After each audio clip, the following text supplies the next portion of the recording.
Hello everyone, how are you all? I hope that you are doing great. So, welcome to the channel and the last video of our Facebook login design series. I just hope that you liked the series. Well, I had a great time filming this one. So, what are we going to do in today's movie? See, in today's movie, we will be talking about something called as responsive web pages.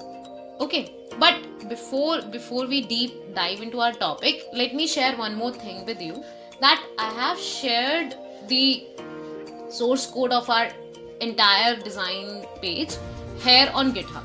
So this is the link, and don't worry, I'll be providing this link in the description below.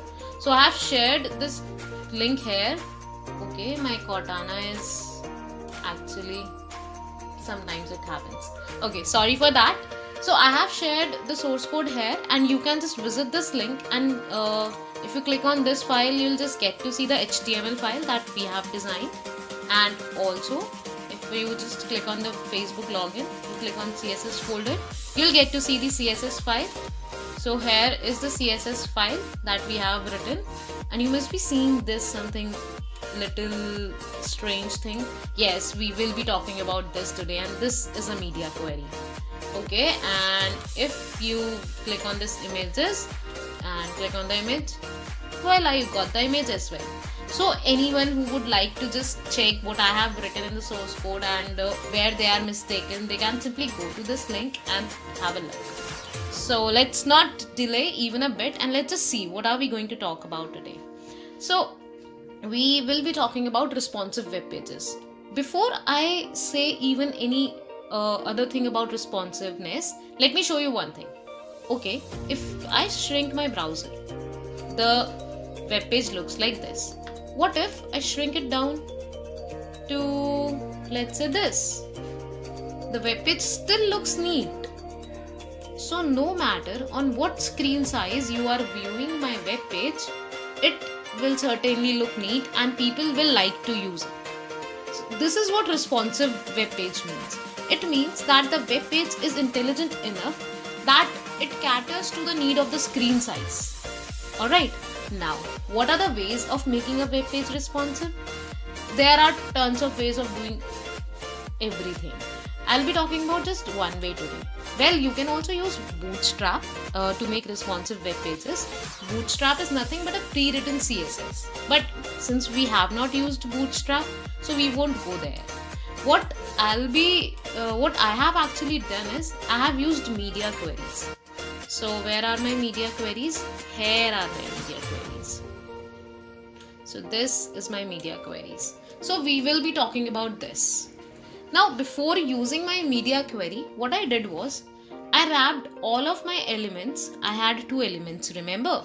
One was the left component and another one was the right component, which was my form. So I wrapped all of my content, all the components in one single div, in the main div. So I have set div class main and I closed this div here. So this is one thing that I have done. Now, why I did that? Because I wanted to have all my elements together so that I can just style this main div and hooray, I am done. Okay, so after doing this, after doing this, I wrote the media queries. Now, how to write the media queries? So this is a keyword which defines, okay, this is a media query, @media. Now, this is a tricky thing, right? Maximum width 900 pixel. It means that whenever the width of the screen, the point it crosses 900 pixels, the CSS will change, and till the point the width is going to be in the range of 900 pixels, it will follow this CSS. So this has been done here. So what I did was, it was very simple. I chose the display flex. Now, if you are wondering that, okay, what is this display flex? I don't know about it. Well, there are again a tons of tutorial on flex or flexbox, and you can just find them on YouTube. Okay, so you can just go there and learn. So I have used this display flex, and I have told our screen that, okay, darling, the direction of the flex is column. Okay, what does it mean? It means that whatever elements you have to arrange them in the form of a stack, like 1, 2 and 3. Okay, you don't have to arrange them horizontally, you have to arrange them vertically. This is what I have achieved by this. Also, number 2, what I have done is I have given margin 0 auto, and I think by now you must be very aware that what does this margin 0 auto do. Okay, even then, if you have forgotten, let me just tell you about this one more time. It will just give the margin to my elements here. From top and bottom the margin is 0, and from the left and the right the margin is auto. And this is why when you just see, when I am increasing or decreasing the screen size, you can see these elements moving, right? This is happening because I have given margin auto from the left and the right side. That whatever the size of the screen is, please align yourself as per it, so that the margin from the right and the margin from the left is equal. And text align center to align all my elements in center. This is one thing. This is something which I have done. Okay, let me show you one thing.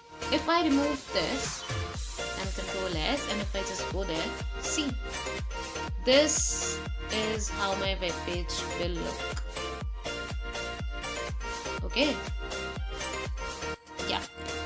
So this is why we need responsive web pages. Now, if I open this web page on my phone screen, and if I get this, certainly I won't like to use it. I would be like, okay, where should I type my email? How should I type my password and everything?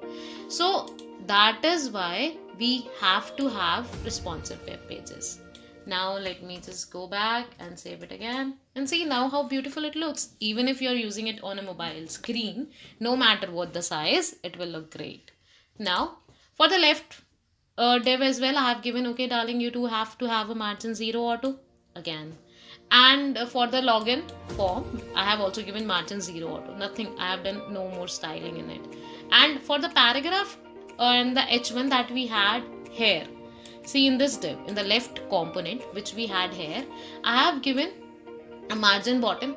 See, this I have given after only experimenting. I realized that the original margin was too much. So to reduce the margin, I specifically specified a margin.